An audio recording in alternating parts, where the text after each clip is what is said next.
இன்னைக்கு ஆரோக்கியம் தான் எல்லாருக்கும் முதன்மையான விஷயமா இருக்கு. காசு பணத்தெல்லாம் இருந்தாலும் அனுபவிக்கிறதுக்கு தேவையான ஆரோக்கியம் வேணும். ஆனா இன்னைக்கு நம்ம எங்க பார்த்தாலும் நிறைய ஹெல்த் ரிலேட்டட் மெசேஜஸ் பார்த்துட்டு இருக்கோம். இன்னைக்கு ஒரு 4 கேள்வி கேட்கறேன், அதுக்கு கரெக்டா கொஞ்சம் யோசிச்சு பதில் சொல்லுங்க. நம்ம சுத்தி நிறைய டாக்டர்கள் புதிதா உருவாயிருக்காங்களா? நிறைய மெடிக்கல் காலேஜஸ்ல ஒவ்வொரு வருஷம் புதுசு புதுசா டாக்டர்ஸ் வந்துட்டே இருக்காங்க. அதுலயும் எப்படின்னா, கண்ணுக்கு தனி டாக்டர், காதுக்கு தனி டாக்டர், இதயத்துக்கு தனி டாக்டர். இன்னும் கொஞ்ச நாள் போச்சுன்னா இதயத்துல வலது வென்ட்ரிக்கிள் தனியா, இடது வென்ட்ரிக்கிளுக்கு தனியான டாக்டர் வர அளவுக்கு ஸ்பெஷலைசேஷன் ஜாஸ்தி ஆயிட்டு இருக்கு. அதே மாதிரி நிறைய ஹெல்த் கேர் ஆக்சஸ் கிடைக்கிற மாதிரி நிறைய புதிதா சிறப்பு மருத்துவமனைகளோட நிறைய டாக்டர்ஸ் உருவாயிருக்காங்க இல்லைங்களா? அதே மாதிரி ஹாஸ்பிட்டல்ஸும் அட்வான்ஸ்டு ஃபெசிலிட்டிஸோட, இம்ப்ரூவ்டு சர்வீசஸோட, இன்க்ரீஸ்டு கெப்பாசிட்டிஸோட வந்துட்டே இருக்கா. இப்போ ஒரு ஊருக்கு ஒரு கவர்மெண்ட் ஹாஸ்பிட்டல் இருந்தா அதிகம் அப்படிங்கிற இடத்துல இன்னைக்கு பல்வேறு ஹாஸ்பிட்டல்கள், இன்னைக்கு இன்ஃபர்டிலிட்டி அப்படிங்கிற ஒரு பர்பஸ்க்காக மட்டுமே ஊருக்கு ஒரு பின்கோடுக்கு ஒரு ஹாஸ்பிட்டல் வர ஆரம்பிச்சிருச்சு இல்லைங்களா? அதே மாதிரி புதுசு புதுசா மருந்துகள் கண்டுபிடிக்கப்பட்டு கொண்டே இருக்கிறது. கரெக்டுங்களா? அதன் மூலமா ட்ரீட்மெண்ட்ஸ் ரொம்ப ஜாஸ்தியா இம்ப்ரூவ்மெண்ட் ஆயிருக்கு. நல்ல தெரபிஸ் புதுசு புதுசா நோய் வந்தாலும் அதற்குண்டான மருந்துகளும் கண்டுபிடிச்சிட்டே தான் இருக்காங்க. அதெல்லாம் விட டெக்னாலஜி வளர்ந்துருக்கு. மெடிக்கல் இன்ஸ்ட்ருமெண்ட்ஸ் புதுசு புதுசா கண்டுபிடிச்சிருக்காங்க. ப்ரெசிஷன் டயக்னாலிசிஸ்னு சொல்லுவாங்க. அதாவது முன்னாடி எக்ஸ்ரே அப்படிங்கிற ஒரு விஷயம் தான் இருந்தது. இன்னைக்கு உடம்புக்குள்ள ஊடுருவி போய் ஒவ்வொரு ஆர்கனையும் தனித்தனியா அலசி பார்க்குற அளவுக்கு இது வளர்ந்துகிட்டே இருக்கு. கரெக்டுங்களா? அதே மாதிரி மினிமலி இன்வேசிவ், அதாவது ஒரு ஹார்ட் ஆப்ரேஷன் பண்ணணும்னா மார்பு கூட்ட பிளந்து இதே பைபாஸ் ஆப்ரேஷன் பண்ணணும். இன்னைக்கு ஒரு தொடையில ஒரு சின்ன நீடில போட்டு அது மூலமா ஒரு ஸ்டென்ட்டை ஹார்ட் உள்ள கொண்டு போய் வச்சு பண்ணிடுறாங்க. இங்க இருக்கிற ட்ரீட்மெண்ட்டை வெளிநாட்டுல எங்க இருந்து கொண்டோ மானிட்டர் பண்ணி கூட பண்ற மாதிரி எல்லாம் வந்துருச்சு. இந்த மாதிரி பல்வேறு நுணுக்கங்களும் தொழில்நுட்பங்களும் வந்திருக்கு. இப்ப இதுக்கெல்லாம் பதில் எஸ் அப்படின்னு சொல்லியிருந்தா பேஷண்ட்டுகளோட எண்ணிக்கை கம்மியா இருக்கணும் தானே? ஏன் அதிகமாயிருக்கு? ஏதோ ஒரு தப்பு நடக்குதா? என்ன தப்பு? அதை பத்தி கொஞ்சம் விரிவா பார்ப்போம். உங்கள் எல்லோரையும் வெல்னஸ் ரெவல்யூஷனுக்காக அழைக்கிறோம். வெல்னஸ் ரெவல்யூஷன் என்னங்க? இப்ப நம்ம வந்து மெடிக்கல் ரெவல்யூஷன்ல தான் இருக்கும், ஃபார்மா இண்டஸ்ட்ரியில கட்டுப்பாட்டுல தான் இருக்கும். அதை மாத்தி வெல்னஸ் வெல்னஸ் ரெவல்யூஷன்ல நம்ம டிராவல் பண்றதுக்கு உங்களை அழைக்கிறோம். இந்தியாவில் இப்ப இருக்கிற ஹெல்த் சேலஞ்சஸ் என்ன? இந்தியா வந்து 145 கோடி மக்கள் தொகையோட உலகத்துல மிகப்பெரிய பாப்புலேஷனோட இருக்கு. ஆனா நோய்கள்லையும் நிறைய நோயாளிகளோடையும் அதிகபட்ச நோயாளிகளோட அதுலயும் முதல் இடத்துல தான் இருக்கு. அதுல நம்பர் 1 இருக்கிறது டயபெட்டிஸ். சுகர் அப்படிங்கிறது ஒரு ஸ்வீட்டான பேர் ஆயிடுச்சு. இன்னைக்கு யாரை கேட்டாலும் எனக்கு சுகர் இருக்குப்பா அப்படின்னு சொல்ற அளவுக்கு அது ஒரு காமன் ஆயிடுச்சு. அடுத்தது கார்டியோவஸ்குலர் டிசீசஸ், ஹார்ட் இஷ்யூஸ். ஹார்ட்ல நிறைய பிரச்சனைகளோட நிறைய பேர் அந்த பயத்தோட வாழ்ந்துட்டு இருக்காங்க. அடுத்தது மூட்டு வலி, மூட்டு தேய்மானம், ஆர்த்திட்டிஸ், ஆஸ்டியோபோரோசிஸ் அப்படிங்கிற விஷயம். அடுத்தது ஸ்ட்ரோக். இதயத்துக்கு போற ரத்த குழாய்கள்ல அடப்பு வந்ததுன்னா அது ஹார்ட் அட்டாக். அதே மூளைக்கு போற ரத்த குழாயில ஏதாவது அடப்பு வந்ததுன்னா அது ஸ்ட்ரோக் அப்படின்னு சொல்லப்படுது. ஸ்ட்ரோக் வந்து நிறைய பேர் ஒரு கை கால் விளங்காம அதே மாதிரி நிறைய கஷ்டப்படுறதெல்லாம், மொபிலிட்டி இல்லாம கஷ்டப்படுறதெல்லாம் பார்த்துட்டு இருக்கும். கேன்சர் இன்னைக்கு ரொம்ப காமனான வார்த்தை ஆயிடுச்சு கேன்சர்ங்கிறது. Lung cancer, breast cancer, cervical cancer, கர்ப்பப்பை கர்ப்பப்பை வாய் புற்றுநோய், இதே மாதிரி விதவிதமா ஒவ்வொரு இடத்துலையும் மனிதனோட ஒவ்வொரு அங்கத்திலையும் கேன்சர் அப்படிங்கிறத கேள்விப்படுறோம். இதனால முக்கியமா ஒபிசிட்டி. இன்னைக்கு யாருக்கெல்லாம் நியூட்ரிஷன் கம்மியா இருக்கு அப்படிங்கிற மாதிரி ஒரு சிலர் இருக்கிற அதே நேரத்துல, மால் நியூட்ரிஷன் இருக்கிற அதே நேரத்துல ஓவர் நியூட்ரிஷனா இருக்கிறவங்களும் நம்ம நாட்டுல இருக்காங்க. ஒபிசிட்டி அதுக்கு நம்ம கண்ணுக்கு நேரம் பாக்குறோம். முன்னாடி எல்லாம் எல்லாரும் ஒல்லியா இருப்பாங்க. இந்த பழைய படத்தெல்லாம் பாருங்க, குண்டா இருக்கிறவங்களை பாக்குறதெல்லாம் ரொம்ப ரேரா இருக்கும். இன்னைக்கு நம்ம சுத்தி நிறைய பேர் குண்டா காமனா பாக்குறோம். இதுல இன்னொரு விஷயம், முன்னாடி எல்லாம் நோய்கள் இருந்தது அப்படின்னா இருந்தது. Cold, cough, malaria, typhoid, chicken pox, அதே மாதிரி நோய்கள் அப்பயும் இருந்தது. நோயினால பாதிப்பு அப்பயும் இருந்தது. இப்பயும் நோய்கள் இருக்கு. இதெல்லாம் பிரசன்ட் மாடர்ன் டிசீஸ்னு சொல்லிடுறாங்க. Diabetes, heart diseases, Parkinson, Alzheimer's, cancer, infertility, hypertension, arthritis, asthma. இதே மாதிரி இது ரெண்டுத்துக்கும் வித்தியாசம் என்ன? அப்பயும் நோய்கள் இருந்தது, இப்பயும் நோய்கள் இருக்கு. வித்தியாசம் என்னன்னா, முன்னாடி ஒட்டுவா ரொட்டின்பாங்க, தொற்று நோயும்பாங்க. ஒருத்தருக்கு வந்தா இன்னொருத்தருக்கு வரும். அதே மாதிரி தொற்று நோய்னு சொல்லுவாங்க.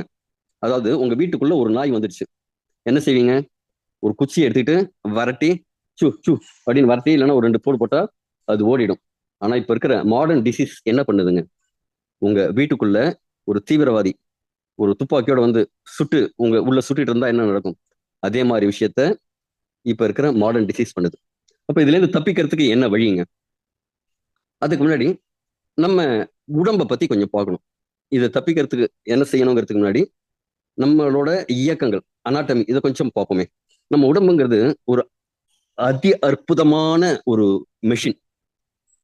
இன்னைக்கு ஒரு குழந்தை பிறக்க போகுதுன்னா அதோட அம்மா கர்ப்பத்துல இருக்கும்போது கண்ணு இப்படி இருக்கணும், காது இப்படி இருக்கணும், கிட்னி இப்படி இருக்கணும் அப்படின்னு ஒரு டாக்டர் வரைஞ்சு இப்படியெல்லாம் நீ உருவாக்குன்னு சொல்லி தந்து ஒரு குழந்தைய உருவாக்கல. நம்ம உடம்புல ஒரு ஜீன் இருக்கு, ஒரு சாஃப்ட்வேர் இருக்கு, அதுக்கு தெரியும் ஒரு குழந்தைய எப்படி உருவாக்கணும் அப்படின்ட்டு.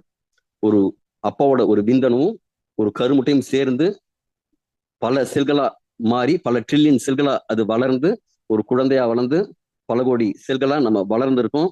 இதுக்கு யாரும் எப்படி தயாரிக்கணும் அப்படின்னு சொல்லி தந்ததில்லை. அப்படிப்பட்ட ஒரு அதி அற்புதமான உடம்பை பத்தி தான் இப்ப ஃபர்ஸ்ட் பார்க்க போறோம்.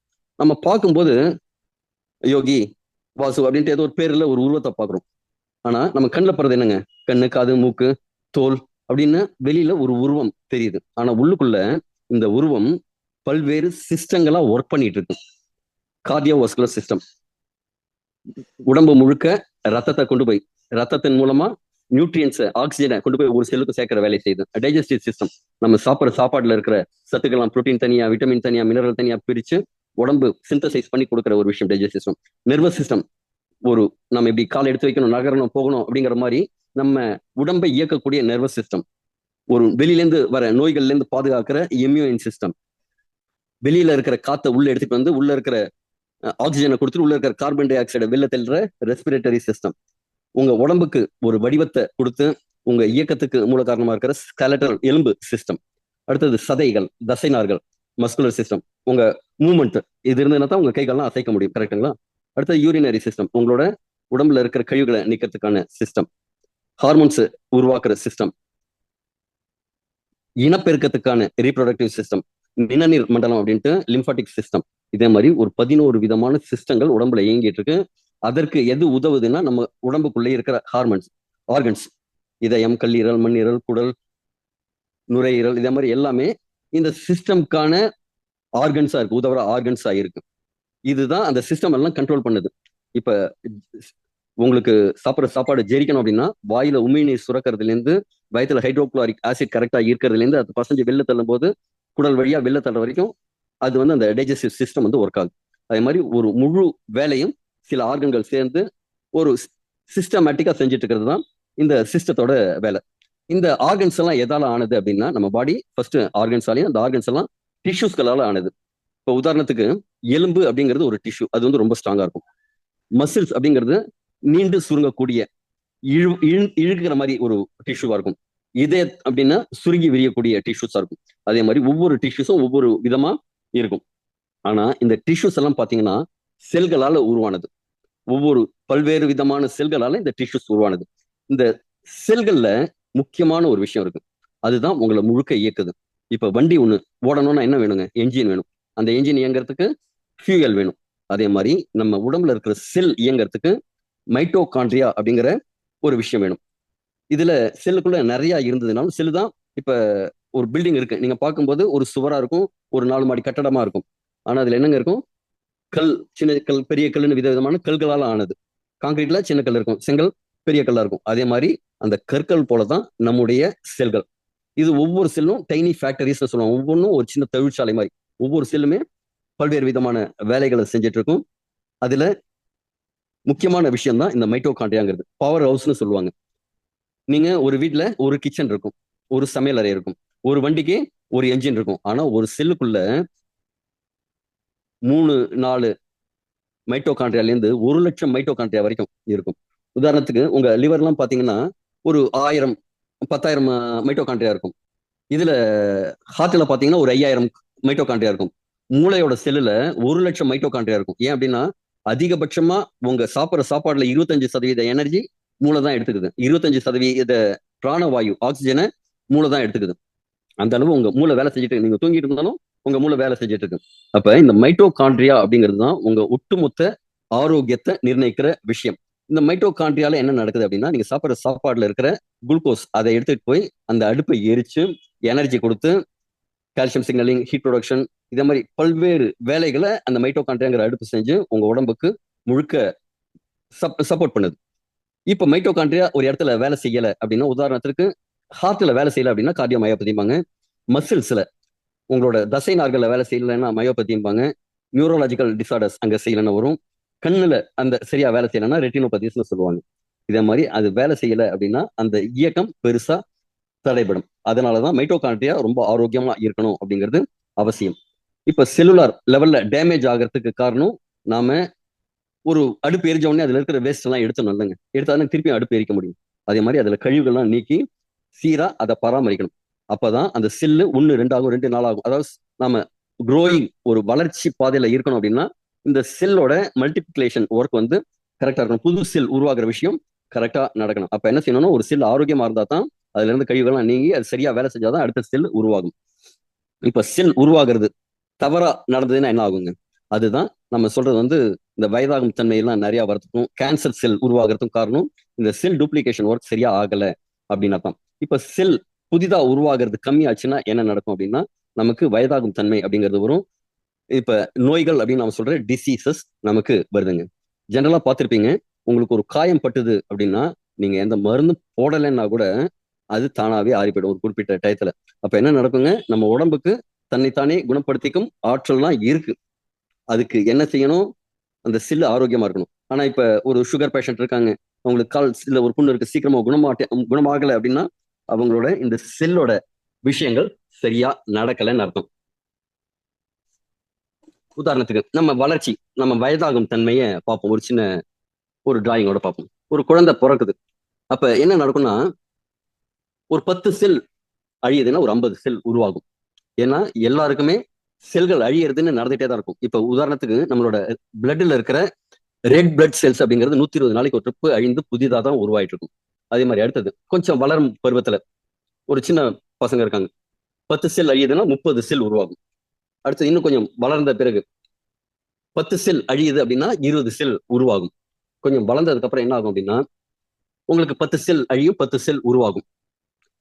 வயதாகும் தன்மை எப்ப அப்படின்னா அந்த நேரத்துல ஒரு 10 செல் அழியுதுன்னா ஒரு 8 செல் உருவாகும்.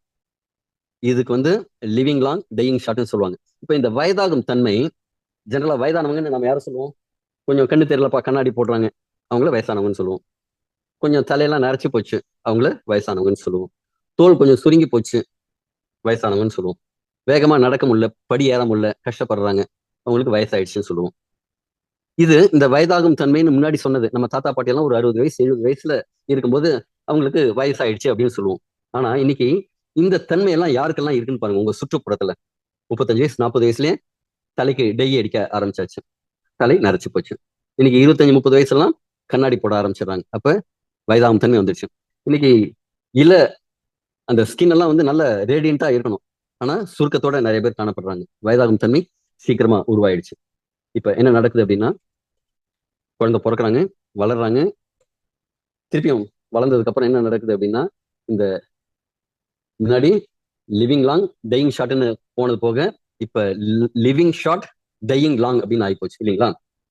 ஒரு 3 கிலோ பிறக்கும் போது இருக்கிற ஒரு குழந்தை, ஒரு 1.5 அடியில 3 கிலோல பிறக்கிற குழந்தை இன்னைக்கு அதை போல ஒரு 4 மடங்கு உயரத்திலையும் ஒரு 20 ல இருந்து 25 மடங்கு எடையிலையும் வளர்ந்துருக்கு, அதிகமாயிருக்கு. காரணம் என்னங்க?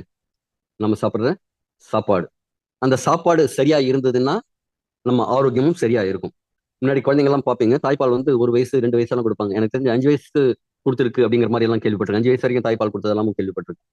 ஆனா இன்னைக்கு என்ன நடக்குதுங்க, குழந்தை பிறந்தோடனே ஃபர்ஸ்ட் பால் கொடுக்குறாங்க, இதுலங்க ஒரு புட்டி பால். அந்த பழக்கம் என்ன ஆகுதுங்க, அந்த பையன் ஸ்கூலுக்கு போக ஆரம்பிக்கிறான், அவனும் ஒரு பாட்டில தூக்கிக்கிறான். இன்னைக்கு பெப்சி கோக் அப்படின்ட்டு குழந்தைங்க பாட்டில எடுத்துக்க ஆரம்பிச்சிடறாங்க. வளர்ந்ததுக்கு அப்புறம் அந்த தொட்டில் பழக்கம் அப்படின்னு சொல்றது என்னங்க, இப்ப வாலிபர்கள்லாம் இன்னைக்கு ஒரு சோஷியல், தண்ணி அடிக்கல அப்படின்னா ஏய் you are not fit to be in our community அப்படிங்கிற மாதிரி அது ஒரு சோஷியல் ஸ்டேட்டஸாவே மாறி போச்சு. காரணம் என்னங்க, கையில குழந்தையா இருக்கும்போது பால் பாட்டில் கொடுத்தது. ஆனா வளர்ந்ததுக்கு அப்புறம் கடைசியில என்ன ஆகுதுங்க, கையில இன்னொரு பாட்டிலோட தான். ஆனா இந்த பாட்டிலாம் நேரம் என்னது, இந்த பாட்டில் மட்டும் தலைகீழ தொங்க ஆரம்பிச்சிருதுங்க. உடம்பு சரியில்லைன்னு ஹாஸ்பிட்டலுக்கு போய் அடிக்கடி பாட்டில தலைகீழ தொங்க விட்டு பண்ண வேண்டியதா ஆயிடுது. இந்த அளவுக்கு நம்மளோட ஆரோக்கியம் காரணம். காரணம் என்னன்னா நம்ம உணவு பழக்கம் மாறுறதுனால. நம்ம உடம்புல ஏதாவது ஒண்ணுதான் இருக்கணும். ஒண்ணு ஹெல்த் இருக்கணும், இல்லைன்னா டிசீஸ் இருக்கணும். ஆரோக்கியம் இருக்கணும், இல்லைன்னா நோய் இருக்கணும். ரெண்டுமே ஒரே சமயத்துல இருக்க முடியாது தானே. அப்போ ஒருத்தர் நோய் இருக்குன்னா ஆரோக்கியம் இல்லைன்னு அர்த்தம். ஆரோக்கியமா இருக்கிற உடம்புல நோய் இருக்கிறதுக்கு வாய்ப்பு இல்லை. ஹெல்த்தி ஸ்டேஜ்ங்கிறது என்னங்க? நல்ல ஆரோக்கியமா எந்த பிரச்சனையும் இல்லாம இருக்கிறது. டெஃபிஷியன்சி ஸ்டேஜ்ங்கிறது குறைபாடோட, நம்ம உடம்புல ஒரு சத்து குறைபாடோட இருக்கிறது. அது தொடரும் போது அது டிசீஸ்னு ஆயிடுது. ஆனா இந்த மருத்துவ உலகம் என்ன செய்யுது அப்படின்னா, இந்த டிசீஸ் ஸ்டேஜ்ல இருந்து டெஃபிஷியன்சி ஸ்டேஜுக்கு தான் கொண்டு வரதே தவிர திருப்பி ஒரு ஹெல்த்தி ஸ்டேஜுக்கு கொண்டு வருதா அப்படின்னா கிடையாது. நீங்க ஒரு சுகருக்காக ஒரு மெடிகேஷன் ஆரம்பிச்சிட்டீங்கன்னா ஃபர்ஸ்ட் ஒரு மாத்திரை, 2 மாத்திரை, 3 மாத்திரை, அதோட எம்ஜி இன்க்ரீஸ் ஆகுது. அதுக்கப்புறம் இன்சுலின் அப்படிங்கிற மாதிரி வளர்ந்துட்டு தான் போதே தவிர திருப்பியும் அவங்க ஆரோக்கிய நிலைக்கு மாறதுக்கு இப்ப வாய்ப்பு இருக்கா அப்படின்னா இன்னி தேதியில இல்ல, இல்லைங்களா? அப்ப நாம இந்த மீண்டும் ஹெல்த்தி ஸ்டேஜ்க்கு வரத்துக்கு என்ன வாய்ப்பு இருக்கு? பிறக்கும் போது எல்லாருமே குழந்தையில ஆரோக்கியமா தான் பிறந்தோம். இப்ப வளர வளர டிசீஸ்ல இருக்கும். இதற்கு ஒரு உதாரணம் சொல்றேங்க. நாம ஆரோக்கியத்தை எப்படி கம்பேர் பண்ணணும், நாம இப்ப எப்படி கம்பேர் பண்ணிக்கிறோம், ரெண்டையும் பார்க்கிறோம். ஆரம்பத்துல ஒரு உதாரணத்துக்கு ஒரு 2 நண்பர்கள் ஒரு பில்டிங் போறாங்க. லிஃப்ட் ஒர்க் ஆகல. அவங்க போக வேண்டியது 4வது மாடி. சரிப்பா பாப்பா அப்படி நடந்து போயிடலாம் 2 பேரும் அப்படின்ட்டு ஏறுறாங்க. மாடியில ஒருத்தருக்கு ஒன்றும் பிரச்சனை இல்லை. 2வது நபருக்கு கொஞ்சம் மூச்சு வாங்குது.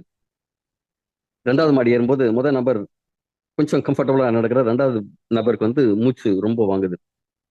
3வது மாடி ஏறும்போது இவருக்கு 3வது மாடி ஏறும்போது இவருக்கும் கொஞ்சம் மூச்சு இறைக்க ஆரம்பிக்குது. என்ன நினைச்சுக்கிறாங்கன்னா, நான் ஆரோக்கியமா இருக்கேன், அவருக்கு நிறைய மூச்சு வாங்குது, எனக்கு மூச்சு கம்மியா வாங்குது. இப்படிதான் நாம நம்மளை கம்பேர் பண்ணிட்டு இருக்கோம். ஆனா இதோட ஆக்சுவல் கம்பேரிஷன் எப்படி இருக்கணும்னா, நம்ம தாத்தாவோ பாட்டியோ நம்ம வயசுல எவ்வளவு ஆரோக்கியமா இருந்தாங்க, அதோட நம்ம கம்பேர் பண்ணா மட்டும்தான் நாம எவ்வளவு தூரத்துல ஆரோக்கியமா இருக்கோம் அப்படின்ட்டு நம்ம கனெக்ட் பண்ண முடியும். இதை ரொம்ப சிம்பிளா பாருங்க. நம்ம வீட்டுல நம்ம அடுத்த ஜெனரேஷன், உங்க மகனோ மகளோ, நீங்க எவ்வளவு வேலை செய்யறீங்களோ அந்த அளவுக்கு அவங்களால வேலை செய்ய முடியுதா?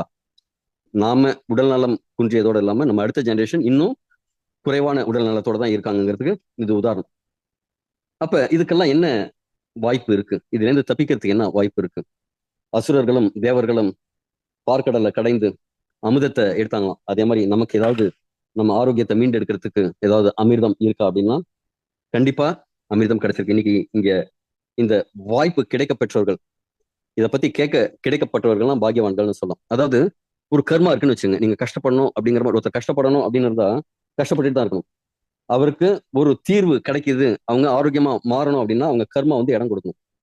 அப்ப இதே மாதிரி ஒரு வாய்ப்பு ஒருத்தருக்கு கிடைக்குது, உங்களுக்கு கிடைக்குது, உங்க மூலமா ஒருத்தருக்கு கிடைக்குது அப்படின்னா நிஜமாவே அவங்க ஏதோ புண்ணியம் பண்ணினதுனால மட்டும்தான் இது கிடைக்குது அப்படின்னு அர்த்தம். இது முழுக்க கேட்கும்போது உங்களுக்கு ஃபுல்லாவே புரியும். அப்படிப்பட்ட அமிர்தம் தான் இந்த எலிக்சர் மிக்ஸ். இந்த எலிக்சர் மிக்ஸ் அப்படி அமிர்தமா ஆகிறதுக்கு திகழறதுக்கு என்ன காரணம் அப்படின்னு பாத்தீங்கன்னா, ஒரு 12 விதமான மூலிகைகளோட கலவை தான் இந்த எலிக்சர் மிக்ஸ். எலிக்சர் அப்படின்னாலே அமிர்தம், அமிர்த கலவை, அமிர்த் அப்படின்னு பேர். இந்த 12 விதமான மூலிகைகளும் ஒவ்வொன்றும் ஒவ்வொரு விதம். இதுல ஒன்றோட இலையா இருக்கும், ஒன்றோட பட்டையா இருக்கும், ஒன்றோட வேரா இருக்கும், உன்னோட விதைகள் இருக்கும், பூ இருக்கும், பழம் இருக்கும், பழத்தோட ஸ்டெம் செல்ஸ் இருக்கும். அதே மாதிரி ஒவ்வொன்றும் அதோட பீக் பொட்டன்ஷியல் எதுல இருக்கோ அதுல இருந்து எடுத்து தயாரிக்கப்பட்ட கலவை இது. அதுவும் எப்படின்னா, இதுல இருக்கிற நார்ச்சத்து, நீர்ச்சத்து. இப்போ ஒரு பழம் இருக்கு, பழத்துல இருக்கிற தண்ணீர் எடுத்தாச்சுன்னா என்ன ஆகும்? அது சுரியின் ஒன்னே கம்மியா இருக்குமா? அதுல இருக்கிற நார்ச்சத்தை எடுத்துட்டு அதுல இருக்கிற மெயின் இன்கிரீடியன்ஸ், அதுல இருக்கிற முக்கியமான சத்து, அதையும் மூலக்கூறு சத்துன்னு சொல்றதை விட அதோட மூலக்கூறுகளை மட்டும் தனியா பிரிச்சு எடுத்து நானோ டெக்னாலஜியில பிரிச்சு எடுத்து ஒரு உயர்தரமான கலவையா நமக்கு இந்த எலிக்சர் மிக்ஸ் நிறுவனம் கொடுக்குதுங்க. இதுல என்னென்ன இன்கிரீடியன்ஸ் இருக்குன்னு கொஞ்சம் பார்ப்போம். முதல்ல ஒரு பானை சொட்டுக்கு ஒரு சோறு பதம் அப்படின்னு சொல்ற மாதிரி இந்த ஒரு விஷயமே போதும் இந்த எலிக்சர் மிக்ஸ் முழுசும் அவ்வளவு பிரமாதமா வேலை செய்யறதுக்கு. இது அமேசான் காடுகள் அந்த பகுதியில விளையக்கூடிய ஒரு தாவரம். இதோட பட்டை, இலை, வேர், இதோட எல்லா பகுதிகளுமே அவ்வளவு மருத்துவ குணம் வாய்ந்ததுங்க. அங்க ஒரு பழங்குடியினர் இருக்காங்க. அவங்களோட வாழ்க்கை முறையில அவங்க ஆரோக்கியமா இருக்கிறது, அவங்களோட ரீப்ரொடக்டிவ் ஹெல்த் எல்லாமே அவ்வளவு பிரமாதமா இருக்கிறத சயின்டிஸ்ட் நோட்டீஸ் பண்ணிட்டு இது எதனால அப்படின்னு ஆராய்ச்சி பண்ணி பாக்குறாங்க. ஆராய்ச்சி பண்ணி பார்க்கும்போது அவங்க யூஸ் பண்ற ஒரு முக்கியமான மூலிகையை கண்டுபிடிக்கிறாங்க. அதுவும் எப்படின்னா, அவங்க பூஜை ரூம்ல வச்சு பூஜிக்க கூடிய அளவுக்கு இந்த மூலிகை இருக்கு. நம்ம ஊர்ல எல்லாம் சில மூலிகைகளை பூஜைக்கு யூஸ் பண்ணுவோம். துளசி அப்படிங்கிற ஒரு விஷயத்த பூஜைக்கு யூஸ் பண்ணுவோம். அதாவது பெருமாளுக்கு துளசி, சிவனுக்கு வில்வம், பிள்ளையாருக்கு அருகம்புல், இதெல்லாம் எதுக்காக அப்படின்னா நம்ம அன்றாட வாழ்க்கையில இந்த மூலிகைகள்லாம் நமக்கு உபயோகப்படும் அப்படிங்கிறதுனால இதை ஏதோ ஒரு விதத்துல நம்ம இன்டேக் எடுக்கணும் அப்படிங்கிறத இந்த மூலிகைகளை நம்ம வந்து நம்ம பூஜைகளை யூஸ் பண்றோம். அதே மாதிரி அவங்க இது ட்ரெடிஷனல் மெடிசினாவும் யூஸ் பண்ணிட்டு இருக்காங்க. இந்த மூலிகை பூஜையில வச்சு கொண்டாடுற அளவுக்கு அவங்க யூஸ் பண்ணிட்டு இருக்காங்க. இதுல இருக்கிற என்ன விஷயங்கள் அப்படி இவ்வளவு யூஸ்ஃபுல்லா இருக்குன்னு ரிசர்ச் பண்ணும்போது இதுல இருக்கிற அல்கலாய்ட், பிளாவனாய்ட்ஸ், டெர்பனாய்ட்ஸ், செப்போனின்ஸ் இதே மாதிரி அதுல இருக்கிற மூலக்கூறுகள் அவ்வளவு மருத்துவ குணம் வாய்ந்ததுன்னு இந்த ஆராய்ச்சியாளர்கள் கண்டுபிடிக்கிறாங்க. இதுல என்னென்ன பெனிஃபிட் எல்லாம் இருக்கு? ஆன்டி ஆக்சிஜன், அதாவது உடம்புக்குள்ள இந்த ஆக்சிஜன் நம்ம சுவாசிக்கும் போது அந்த ஆக்சிஜனுக்கு ஒரு சைடு எஃபெக்ட் உண்டு. நம்ம எல்லாம் கேட்பாங்க இந்த ப்ராடக்ட்டுக்கு சைடு எஃபெக்ட் உண்டா, சைடு எஃபெக்ட் உண்டான்னு கேட்பாங்க. ஏதாவது ப்ராடக்ட் கொடுத்தா போய் சரக்கு அடிச்சா அதுக்கெல்லாம் சைடு எஃபெக்ட் என்ன இருக்குன்னு கேட்க மாட்டாங்க. ஒரு மாத்திரை பெயின் கில்லர் இவங்களே போய் மெடிக்கல்ல போய் பெயின் கில்லர் பெயின் இருக்குன்னு வாங்கி போடுவாங்க. அதுக்கு சைடு எஃபெக்ட் என்னன்னு கேட்க மாட்டாங்க. நம்ம ஒரு நல்ல விஷயம் ஏதாவது கொண்டு போய் கொடுத்தா உடனே இதுக்கு என்ன சைடு எஃபெக்ட் அப்படின்னு கேட்பாங்க. ஒண்ணும் இல்ல, நம்ம சுவாசிக்கிற காத்துக்கே ஒரு சைடு எஃபெக்ட் உண்டு. அந்த காத்து ஆக்சிஜன் உடம்புல போய் எரிஞ்சதுக்கு அப்புறம் அதுல ஒரு கழிவு வரும். அது எரிஞ்சதுக்கு அப்புறம் அந்த ஒரு எரிஞ்சதுக்கு பக்கத்துல நீங்க ஏதாவது துணி வச்சா அந்த எரிஞ்சு கங்கு போய் விழும்ல, விழுந்தா என்ன ஆகும்? அது சின்ன சின்ன பொத்தல் ஆகும்ல. அது மாதிரி நம்ம உடம்புல வந்து அதே மாதிரி பொத்தல் ஆகிற மாதிரி சின்ன சின்ன டேமேஜஸ் நடக்கும். அதெல்லாம் தீர்க்கக்கூடிய பெனிஃபிட் இந்த ஆன்டி ஆக்சிடென்ட் ப்ராப்பர்ட்டிஸ் வந்து இந்த டிச்சிலா காட்டிகுவா அப்படிங்கிற இந்த மூலிகையில இருக்கு. ஆன்டி இன்ஃப்ளமேட்டரி, உள்ள வந்து ஒரு வீக்கம், ஒரு நமக்கு வெளில தெரிஞ்சா வீக்கம் தெரியும், ஆனா உள்ள இன்டர்னலா வீங்கினா தெரியாதுல்ல, அது மாதிரி இன்டர்னல் வீக்கங்களை சரி பண்ணி கொடுக்கும். ஆன்டி மைக்ரோபயால், அதாவது பூஞ்சை தொற்று, பூஞ்சைகள்னு சொல்லுவாங்கல்ல, அந்த பூஞ்சைகள்லாம் இது சரி பண்ணி கொடுக்கும். உடல்ல வலி ஏதாவது இருந்ததுன்னா வலி நிவாரணியா இது இருக்கு. உடம்புல நம்ம உடுக்கை இழந்தவன் கை போல அப்படின்னு சொல்லுவாங்க. அதாவது ஒரு ட்ரெஸ் கண்டிச்சுன்னா சிட்டு போய் பிடிச்சிக்கும் அப்படின்னு திருவள்ளுவர் சொல்லுவார். அது என்னங்க, அனிச்சை செயலா நடக்கும். நம்ம ஏய் நீ கையை எடு, கீழே கொண்டு போ, என் ட்ரெஸ் காய்ஞ்சிட்டு இருக்கு அதை போய் புடி அப்படின்னு சொல்ற அளவுக்குலாம் டைம் இல்லை. அப்படிங்கிறதுக்குள்ள கரெக்டா கொஞ்சம் ரிமூவ் ஆகுதுன்னு தெரிஞ்ச உடனே கை அப்படி போய் பிடிச்சிக்குமா. அதே மாதிரி அந்த அப்படி நடக்கணும் அப்படின்னா உடம்புக்குள்ள இருக்கிற நியூரோ சிஸ்டம், நரம்பு மண்டலம், அது நல்லா வேலை செய்யணும். அந்த நரம்பு மண்டலத்தை இது ரொம்ப சிறப்பா செயல்பட வைக்கும். இதயத்தோட சிஸ்டம், இந்த கார்டியோவாஸ்குலர் சிஸ்டத்தை இது அழகா ப்ரொடெக்ட் பண்ணுது. கொலஸ்ட்ரால் லெவல்லாம் கம்மி பண்ணி, பிளட் சர்க்குலேஷனை இம்ப்ரூவ் பண்ணி, கார்டியோவாஸ்குலர் டிசீஸ் எல்லாம் கம்மி பண்ணி கொடுக்குது. அதே மாதிரி கேன்சர் வராம தடுக்கக்கூடிய ப்ராப்பர்ட்டிஸ் இதுல இருக்கு. உடம்புல ஜெரிமான மண்டலத்தை வலுப்படுத்துற விஷயம் இதுல இருக்கு. நோயிலிருந்து எதிர்க்கும் இம்யூன் சிஸ்டம் சப்போர்ட் வந்து இதுல சூப்பரா இருக்கு. தோள்களை பராமரிச்சு காயங்களை குணமாக்குற விஷயம் இதுல இருக்கு. இதே மாதிரி பல்வேறு விஷயங்கள், ரொம்ப ஆரோக்கியத்துக்கு கொடுக்குற விஷயங்கள் இந்த டிச்சிலா காட்டிகுவா ப்ராடக்ட்ல இருக்குங்க. இது செல்லுலார் ப்ரொடக்ஷன், இதை வந்து இன்டர்னலா யூஸ் பண்றதுக்கு ஒரு மெடிசினாவும் யூஸ் பண்ணிட்டு இருக்காங்க. மெமரி இம்ப்ரூவ்மெண்ட்டுக்கு, நியூரோ ப்ரொடக்ஷன், அதாவது நம்ம முதுகு தண்டு வடத்துல தான் இந்த நியூரோ சிஸ்டம் ஃபுல்லா போகுது. அந்த நரம்பு மண்டலம் மூளையிலேருந்து உடம்பு முழுக்க சிக்னல் கொடுக்குற சிஸ்டம் ஃபுல்லா இருக்கு. அதெல்லாம் இது சரிப்படுத்துது. அது மாதிரி மென்டல் வெல்பீயிங், மனசை அமைதியா வச்சுக்கிறதுக்கு இது சப்போர்ட் பண்ணுதுங்க. அதே மாதிரி கார்டியோவாஸ்குலர் சிஸ்டம், மெட்டபாலிக் ரெகுலேஷன்ஸ், அதாவது ஒருத்தர் இவ்வளவு சாப்பிட்டா அது ஃபுல்லா ஜெரிமானம் ஆகி அது உடம்பு போய் சிந்தசிஸ் பண்றதுக்கு உண்டான விஷயங்கள் எல்லாம் இதுல இருக்கு. அதெல்லாம் விட முக்கியமா ஆண்மை குறைபாட்டுக்கு இது ரொம்ப சப்போர்ட்டிவா இருக்கு. என்ன காரணம் அப்படின்னா இதுல அந்த ரத்த ஓட்டத்தை மிகைப்படுத்தி கொடுக்கறதுக்கு நைட்ரிக் ஆக்சைடு உருவாகும். அதெல்லாம் இதுல எடுத்துக்கும் போது உருவாகுது. இந்த துப்பி இந்தியன்ஸ், அந்த பழங்குடி மக்கள்லாம் இதை எடுத்துக்கிறதுனால அவங்களோட ஆணுறுப்பு பெரிதாவும் வலுவாவும் இருக்கு அப்படிங்கறதெல்லாமும் கண்டுபிடிச்சிருக்காங்க. இதெல்லாம் என்னங்க நீங்க மாட்டு அப்படியே ஏதோ சொல்லிட்டு இருக்கீங்களா, கதை விடுறீங்களா அப்படின்னா, சும்மா இது கதை விடுறது இல்லைங்க. இதை வந்து நிறைய ஆராய்ச்சி பண்ணி இதே மாதிரி மருத்துவ கட்டுரைகளும் வந்திருக்கு. இதுல பாருங்க, இது வந்து ஒரு டானிக்கா யூஸ் பண்றாங்க. ஃபட்டிகை ட்ரீட் பண்ணுது, ஸ்ட்ரெஸ் இம்பார்ட்டன்ஸை ட்ரீட் பண்ணுது, மெமரி அதாவது ஞாபக சக்திக்கு அதிகப்படுத்துது, டைஜஸ்டிவ் டிசார்டர்ஸை குணப்படுத்துது, ஆன்டி பாக்டீரியல் இதுல இருக்கு, ஆன்டி ஆக்சிடென்ட் ப்ராப்பர்ட்டி இருக்கு அப்படின்ட்டு இது எல்லாம் ஒரு ப்ராடக்ட்ல இவ்வளவு பெனிஃபிட் இருக்குன்னு இந்த பிரேசிலியன் ஜர்னல் ஆஃப் பார்மகான்கனசில இவங்க தெளிவா இதை விளக்கமா கொடுத்துருக்காங்க. இதே மாதிரி பல கட்டுரைகள், மருத்துவ கட்டுரைகள், ஆய்வு கட்டுரைகள் இருக்கு இதை பத்தி. அடுத்தது பார்ப்போம், செரனோ ரெப்பன்ஸ். இதை வந்து இன்னொரு இது என்ன சொல்லுவாங்கன்னா சா பால்மெட்டோ அப்படின்ட்டு. இது பாம் அப்படின்னா ஒரு பனை வகை தாவரம், குட்டையான பனை வகை தாவரம். இதோட இலையெல்லாம் பாத்தீங்கன்னா இந்த அறுக்கிற ரம்பம் இருக்குல்ல, அதே மாதிரி சா மாதிரி இருக்குங்கிறதுனால சா பால்மெட்டோ அப்படின்னு சொல்லுவாங்க. இது வந்து சவுத் ஈஸ்ட் அமெரிக்கா சைட்ல நிறைய விளையக்கூடிய ஒரு தாவரம். இது பல்வேறு மருத்துவ குணங்கள் கொண்ட தாவரம். இதுவும் இது நிறைய பேருக்கு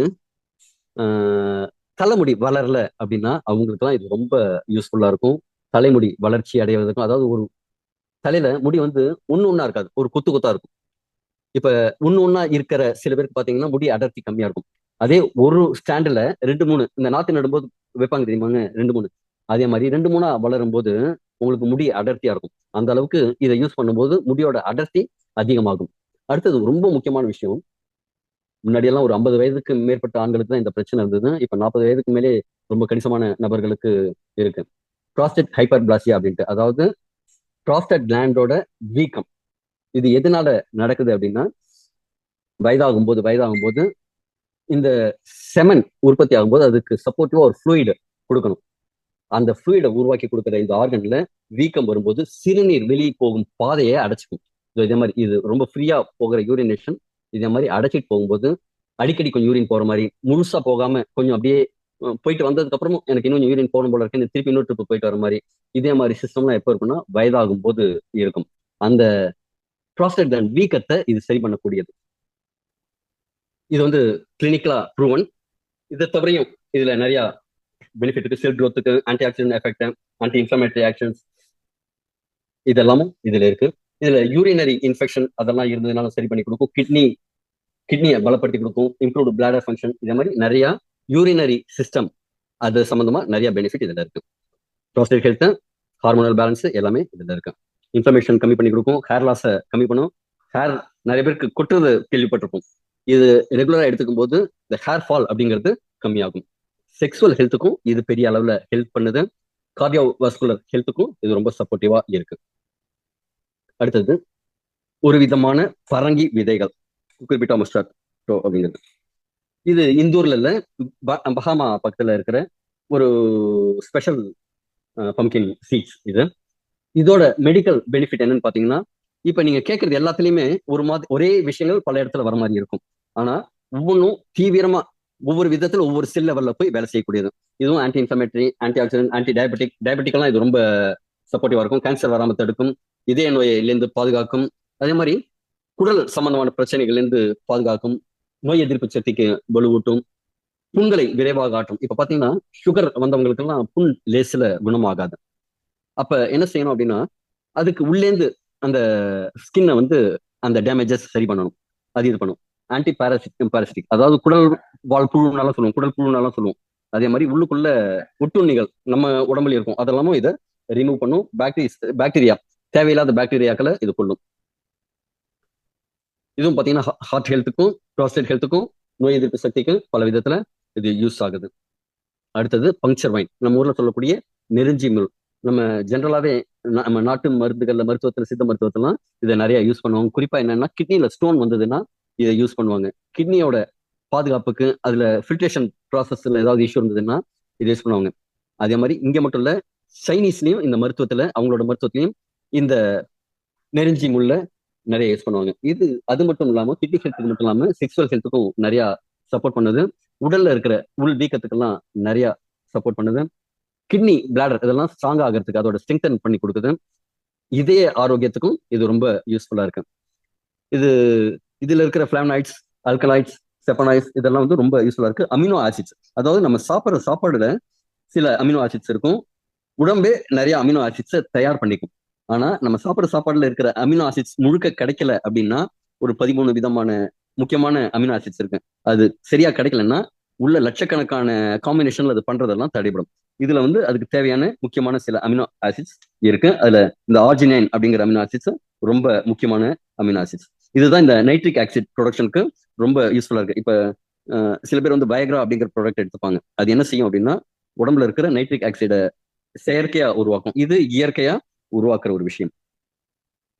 இதுலயும் மெடிக்கல்ல நிறைய டெஸ்ட் எல்லாம் பண்ணி இதுலயும் நிறைய ரிப்போர்ட்ஸ், நல்ல பாசிட்டிவான ரிப்போர்ட்ஸ் இருக்கு. இது கார்டியோவாஸ்குலர், கிட்னி, இன்ஃப்ளமேட்டரி எஃபெக்ட் அதெல்லாம் விட டெஸ்டோஸ்டரோன் பூஸ்ட் பண்ணி கொடுக்கறதையும் இது செய்யுது. அதாவது ஆண் தன்மைக்கான ஹார்மோனை இன்க்ரீஸ் பண்ணி கொடுக்கறதும் செய்யுது. இது எரக்டைல் டிஸ்ஃபங்க்ஷனுக்கு ரொம்ப சப்போர்ட்டிவா இருக்கு. இதுவும் அந்த ப்ராஸ்டேட் வீக்கத்துக்கு சப்போர்ட்டிவா இருக்கு. டயபிட்டிஸ்ல மெட்டபாலிக் ஹெல்த், அதாவது சாப்பிட்ற சாப்பாடை உடம்பு சரியா ஏற்றுக்கொள்ளும் அந்த தன்மையை உருவாக்கி தரதுக்கும் இது ரொம்ப சப்போர்ட்டிவா இருக்கு. அடுத்ததா ரெட் பீச் ஸ்டெம் செல்ஸ், அதை பத்தி பார்ப்போம். இது ஒரு செரி பழ வகை சார்ந்தது. இத ஒரு 100 கிலோ பழத்திலேருந்து 1 கிராம் எடுத்தா எப்படி இருக்கும்? அதே மாதிரி அந்த நானோ டெக்னாலஜியில இந்த ஸ்டெம் செல்ஸ்ங்கிறது உருவாக்கும். ஸ்டெம் செல் அப்படின்னா தன்னை போலவே இன்னொன்னு உருவாக்கக்கூடிய தன்மை. ஆனா இப்ப இந்த பழத்தோட ஸ்டெம் செல்ஸ் வந்து அந்த பழத்தை போல இன்னொரு பழத்தை தானே உருவாக்குற தன்மையோட இருக்கணும். ஆனா நம்ம உடம்புக்குள்ள வந்தா அந்த ஸ்டெம் செல்ஸ் இதுவும் அந்த ஸ்விஸ் ஆப்பிள் ஸ்டெம் செல்ஸும் எப்படி ஒரு தன்மை உண்டுன்னா, நம்ம மனித உடம்புல ஒரு செல் இருக்குன்னா அதை போல இன்னொரு செல்லை உருவாக்குறதுக்கு உண்டான அந்த ஸ்டெம் செல்லாம் இது தனித்தானே வடிவம் மாத்திக்கும்.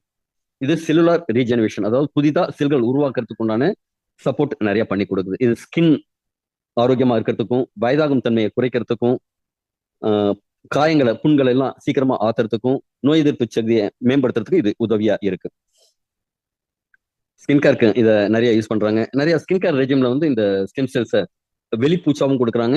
ஆக்சுவலி நம்ம நிறைய ஒரு இடத்துல மிஸ்டேக் பண்றோம். நம்ம தோல் இருக்கு பாருங்க, தோலும் வந்து ஒரு ஆர்கன், அதுவும் சுவாசிக்குது, அதுவும் சாப்பிடுது. நீங்க சில சமயம் பார்த்திருப்பீங்க, நல்ல குளிர் பிரதேசத்துல நீங்க தண்ணியே குடிச்சிருக்க மாட்டீங்க. குளிர் பிரதேசத்துல நீங்க டிராவல் பண்றீங்க அப்படின்னா அடிக்கடி பாத்ரூம் போற மாதிரி இருக்கும். நான் இவ்வளவு தண்ணியே குடிக்கல, எங்க இருந்துப்பா இவ்வளவு சூச்சு வருது அப்படின்னு கேட்டீங்கன்னா, அந்த தோல் வெளியிலேருந்து காத்துலேருந்து உங்களுக்கு உடம்பு அந்த காத்தை உள்ள எடுத்து அது மூலமா தண்ணியை சிந்தசைஸ் பண்ணி உருவாக்குதுங்க. அதே மாதிரி ஸ்கின்னை வந்து எப்போதுமே நாம பாதுகாப்பா வச்சுக்கணும். அதுவும் ஒரு நம்ம சாப்பிட்ற சாப்பாடு மாதிரி அதுவும் வெளில இருக்கிறதுல இருந்து உள்ள இழுக்குது. அப்ப இது வந்து என்ன செய்யும்னா ஸ்கின்னுக்கு வந்து ஒரு முழு ஆரோக்கியத்தை கொடுக்குதுங்க. இது நேச்சுரலா ஒரு ரீஜெனரேட்டிவ் புதியதா செல் உருவாக்கும் பவரை உருவாக்கி கொடுக்குது. உள்ள இருக்கிற ஆன்டி ஆக்சிடென்ட் ப்ராப்பர்ட்டிஸ் இன்க்ரீஸ் பண்ணி கொடுக்குது. இது நிறைய மருத்துவ குணங்கள் கொண்டது. அடுத்தது இதே போலவே கிரீன் ஆப்பிள் ஸ்டெம் செல்ஸ், இதுவும் கிட்டத்தட்ட அதுவும் இதுவும் ஒரே மாதிரி விஷயம்தான். இது வந்து நம்ம உடம்புல இருக்கிற செல்லை போலவே மற்ற புதிதா செல்களை உருவாக்கும் ஒரு திறன் வாய்ந்தது. இதுலயும் வூண்ட் ஹீலிங், டிஷ்யூஸ் ரிப்பேர். ஒரு டிஷ்யூ ஏதாவது பிரச்சனை அப்படின்னா இப்ப என்ன செய்யறோம், உடம்புல ஒரு ஆர்கன்ல ஒரு ரிப்பேர் அப்படின்னா அதுல இருக்கிற டிஷ்யூஸ் எல்லாத்தையும் மொத்தமா ரிப்பேர் பண்ணி செஞ்சு கொடுக்கும். அது மாதிரி கொலாஜன் ப்ரொடக்ஷன். கொலாஜன் என்ன தெரியுமாங்க, இப்ப உங்க ஸ்கின்னை உங்க முகத்துல அப்படி பிடிச்சி இழுத்துட்டு விட்டீங்கன்னா திருப்பி எலாஸ்டிக் மாதிரி அது ஒரு ரப்பர் மாதிரி போய் திருப்பி அது ஃபார்மா இருக்கணும். அதுக்கு என்ன வேணும் அப்படின்னா கொலாஜன் அப்படிங்கிற ஒரு விஷயம் உங்க தோல்ல இருந்துன்னா தான் அந்த சுருங்காம தோல் அந்த சுருக்கம் இல்லாம ஒரு வழுவழுப்பா பளபளப்பா இருக்கும். அதுக்கு இது சப்போர்ட் பண்ணும். அது மாதிரி ஸ்கின் ஹைட்ரேஷன், ஸ்கின்னை ஒவ்வொரு செல்லுக்கும் தேவையான நீர் சத்தை கொடுத்து அதை வந்து ஆரோக்கியமா வச்சுக்கும்.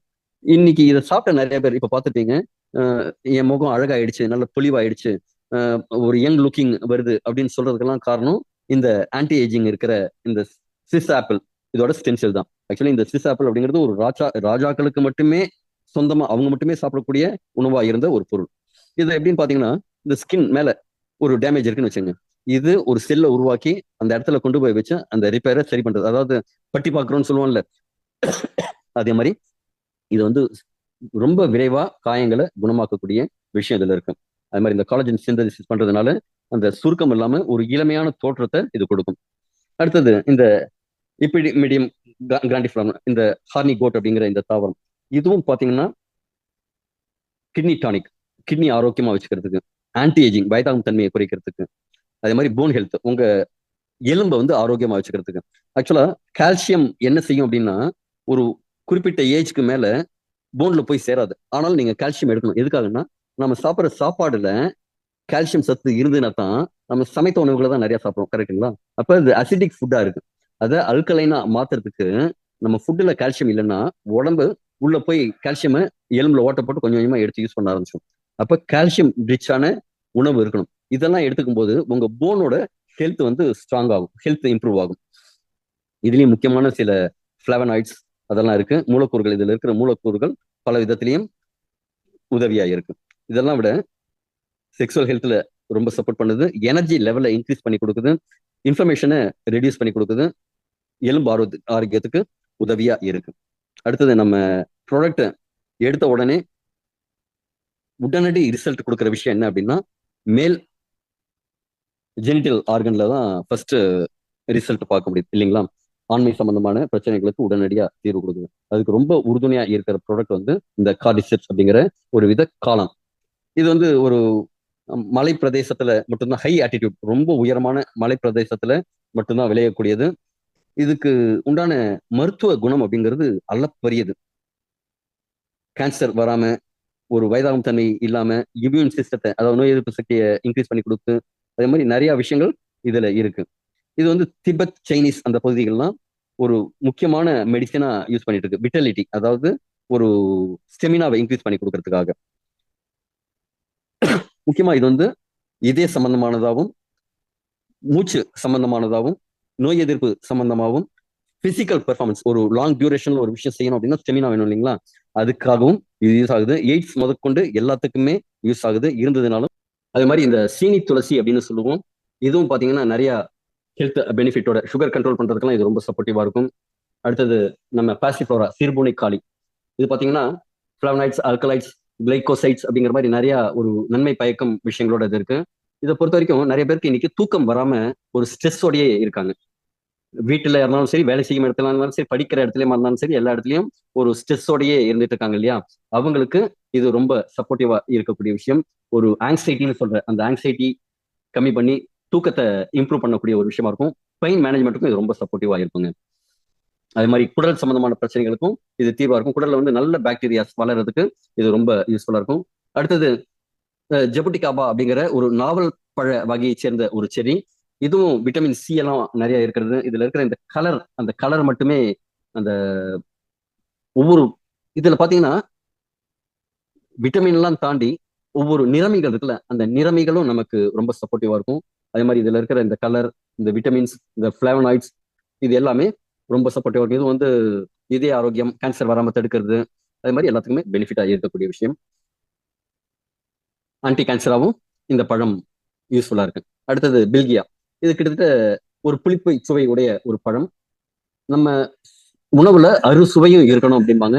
இந்த நம்முடைய ப்ராடக்ட்லயும் இந்த மாதிரி அறுசுவையும் இருக்கும். சில வேர்கள்ல இருந்து எடுக்கிறது அந்த கசப்பு தன்மையோட இருக்கும், சில துவர்ப்பு தன்மையோட இருக்கும், சில இனிப்பு தன்மையோட இருக்கும். அதே மாதிரி இது வந்து ஒரு புளிப்பு தன்மையோட இருக்கிற இந்த பழமும் நம்முடைய இன்கிரீடியண்டா இருக்கு. இதுல முக்கியமான விஷயம் என்னன்னா, இதய சம்பந்தமான, லிவர் சம்பந்தமான பிரச்சனைகளுக்கு இது ரொம்ப சப்போர்ட்டிவா இருக்கும். டயபெட்டிக்கு ரொம்ப யூஸ்ஃபுல்லா இருக்கு. அதே மாதிரி ரத்த சோகைக்கு இது ரொம்ப சப்போர்ட்டிவா இருக்கு. ஒரு உணவு ஜெரிமானம் ஆகும்போது நம்ம சாப்பிட்ற கார்போஹைட்ரேட் எப்படி ஆகும்னா, குளுக்கோஸ் வந்து கிளைகோஜனா மாதிரி நம்ம டிஷ்யூஸ்ல போய் ஸ்டோர் ஆகும். அப்ப இது அதை உடைச்சு கொடுக்கறதுக்கு உண்டான வேலையை செஞ்சு கொடுக்கும். இதுல இருக்கிற ஃபைபர் ரிச் கண்டென்ட்ஸ் எல்லாம் கொஞ்சம் கொஞ்சமா அந்த குளுக்கோஸ் உடம்புல போய் சேர்றதுக்கு சப்போர்ட் பண்ணும். இதே மாதிரி 12 விதமான ப்ராடக்டோட இந்த ப்ராடக்ட் இருக்கு. நம்ம என்ன சொல்லுவோம், 1 1 2, 2 1 3, 3 1 4, இதே மாதிரி 12 ப்ராடக்ட் இருக்குன்னு எண்ணுவோம். ஆனா அப்படி கிடையாது. இப்ப டிச்சிலா காட்டிக்கோல ஒரு 20 பெனிஃபிட் இருக்கு.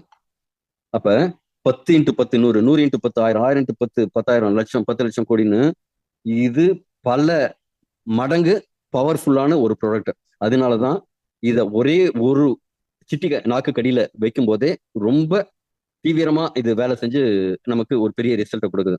இதுல இந்த நாக்கு கடியில அப்படிங்கிறது எதுக்காகன்னு பார்ப்போம். இது எப்படி எடுத்துக்கணும் அப்படின்னா, ஒரு பாக்கெட்டை ஆரம்பத்துல 6 பங்கா பிரிச்சு ஒரு பங்கை நாக்கு கடியில வைக்கணும். நம்ம ஊசி போடுறதா இருந்ததுன்னா, ஒண்ணு ஐஎம்னு சொல்லுவோம், இன்ட்ரா மஸ்குலர் அப்படின்ட்டு, தசையில போறது. இன்னொன்னு இன்ட்ரா வெயின், நரம்புல நேரடியா சேர்க்கறது. ஒரு ரொம்ப பெரிய பிரச்சனையா இருந்ததுன்னா நம்ம வெயின்ல போட்டு அந்த மருந்தை உட்செலுத்துவோம், நரம்புகள்ல ரத்தத்துல நேரடியா கலப்போம். அதே மாதிரி சில மருந்துகளை வாயில போட்டு மாத்திரையா போட்டு முழுங்குவோம். ஆனா ஒரு ஹார்ட் அட்டாக் ஏதாவது வருதுன்னா எப்படி நாக்கு கடியில வச்சு உடனடியா அந்த மருந்தோட பவரை கொடுக்கறோமோ, அதே மாதிரி இதை நாக்கு கடியில சப்லிங்குவல் வைக்கும்போது இன்ஸ்டன்டா இதோட அந்த டேஸ்ட், அதோட பிராணசக்தி, அதோட பவர் எல்லாமே உடனடியா உடம்புக்கு போய் சேருது. அதோட முழு உபயோகமும் உடம்பால ஏத்துக்கப்படுது. அந்த சலைவால கலந்து அது உடனடியாவே வேலை செய்ய ஆரம்பிக்குது. அந்த அளவுக்கு பவர்ஃபுல்லான ப்ராடக்ட். இது 12ம் சேர்ந்து செய்யும் போது பல மடங்கு வேலை செய்யுது. வேற சில ப்ராடக்ட்ல நீங்க செய்யணும் அப்படின்னா, ஒரு பிரச்சனைக்கு நீங்க ஒரு 4 5 காம்பினேஷன்ல ப்ராடக்ட் எடுத்துக்கணும். ஆனா இதுல ஒரு ப்ராடக்ட் எடுத்துக்கும் போது உங்களுக்கு மூட்டு வலின்னு எடுத்த நபர் என்ன சொல்றாரு, எனக்கு கொழுப்பு கட்டி கரைஞ்சு போச்சு, காது கேட்க ஆரம்பிச்சிருச்சு, கண்ணு தெரிய ஆரம்பிச்சிருச்சு, முகம் வந்து சுருக்கங்கள்லாம் போயிடுச்சு, சுகர் கம்மி ஆயிடுச்சு அப்படின்ட்டு ஒரு ப்ராடக்ட் எடுத்ததுக்கு 10 விதமான பெனிஃபிட்ஸ் எனக்கு வந்திருக்கு அப்படின்னு சொல்றாங்க. யாராவது சைடு எஃபெக்ட் ஏதாவது உண்டா அப்படின்னா, ஒன்றும் இல்லைங்க, நிறைய சைடு எஃபெக்ட் உண்டுங்க. நீங்க சுகர்னு எடுத்தீங்கன்னா கேன்சர் உள்ள ஏதாவது இருந்தால் சரியாயிடும், ஹார்ட்ல ப்ராப்ளம் ஏதாவது இருந்தால் சரியாயிடும் அப்படின்னு சொல்லுங்க. அதாவது பாசிட்டிவ் சைடு பெனிஃபிட்ஸ். ஓகேங்களா? அதே மாதிரி ஒரு கம்ப்யூட்டர்ல ஒரு வைரஸ் இருக்கு, நமக்கு தெரியாது. ஆனா உள்ளுக்குள்ள அந்த வைரஸ் இருக்கும். ஒரு ஆன்டி வைரஸ் சாஃப்ட்வேர் போட்ட உடனே என்ன செய்யும்னா, அது உள்ள ஃபுல்லா அலசி தேடி ஆராய்ஞ்சு எதுல என்ன இருக்குன்னு பார்த்துட்டு, இதெல்லாம் இந்த கம்ப்யூட்டர்ல இருக்கக்கூடாத ஒரு விஷயம் அப்படின்னு குவாரண்டைன் பண்ணி நம்ம டிலீட் பண்ணிடுறோமோ, அதே மாதிரி நம்ம உடம்புல எதெல்லாம் தேவை இல்லையோ இதெல்லாம் தேவையில்லாத ஆணிப்பா புடுங்குப்பா அப்படின்னு எல்லா ஆணியும் புடுங்கி எடுத்துரும். நான் முன்பே சொன்ன மாதிரி நீங்க எதுக்காக வந்திருக்கீங்க? ஒரு 1000 பேருக்கு ஒரு நல்ல விஷயத்த கொண்டு போய் ஒரு 1000 பேர் வாழ்க்கையில ஒரு ஆரோக்கியத்தை கொடுக்கணும் அப்படிங்கிற ஒரு நோக்கத்தோட வந்திருக்கீங்க. கரெக்ட்டுங்களா? அப்ப யாராவது வேண்டாம் அப்படின்னு இந்த பொருள் சரியில்லை, எனக்கு பிடிக்கல, வேண்டாம் அப்படின்னு யாராவது மறுக்கிறவங்க இருக்கதான் இருப்பாங்க. என்னதான் அமிர்தத்தையே கொண்டு போனாலும் ஏற்றுக்கொள்ளாதவங்க இருக்கதான் இருப்பாங்க. அவங்கள தள்ளி விட்டுட்டு காரணம் என்னன்னா ஒருத்தருக்கு நல்ல நேரம்னு வந்ததுனால இந்த ப்ராடக்ட் கிடைக்கும். நான் ஒருத்தட்ட பேசும்போது என்னங்க 15 வருஷமா இருக்குங்கிறீங்க, இந்த ப்ராடக்ட் என் கண்ணில் படலையே, இன்னைக்கு தான் போட்டுக்கணும், இன்னைக்கு தான் உங்களுக்கு நல்ல நேரம் வந்திருக்கு, எடுங்க குணமாகுங்க அப்படின்னு சொல்லிட்டு ஃபர்ஸ்ட் வந்து ஒரு பாக்கெட் எடுத்தாங்க. அடுத்தது எனக்கு 4 பாக்கெட் அவங்க வீட்டில் இருக்கிற எல்லாருமே வாங்கணும் அப்படின்ட்டு வாங்குறாங்க. அப்ப இது ப்ரூவன் ப்ராடக்ட். 15 வருஷமா பல்வேறு நபர்களுக்கு ஆரோக்கியத்தை கொண்டு போய் கொடுத்த ப்ராடக்ட். அதோட இயல்பு என்ன அப்படிங்கிறத அதை அனுபவிச்சு அறிஞ்சவங்களுக்கு மட்டும்தான் தெரியும். இத நமக்கு என்ன கடமை அப்படின்னா, கடவுள் நமக்கு கொடுத்த ஒரு வேலை, எல்லாருக்கும் கொண்டு போய் ஆரோக்கியத்தை கொண்டு போய் சேர்க்கணும். எல்லார் வாழ்க்கையிலையும் ஒரு நல்ல பலத்தையும் ஒளியையும் நம்ம கொடுக்கணும். அது மூலமா கிடைக்கிற புண்ணியமும் அது மூலமா கிடைக்கிற வருமானமும் கண்டிப்பா ஒரு நல்ல விஷயமா இருக்கும். வாழ்த்துக்கள். நன்றி, வணக்கம்.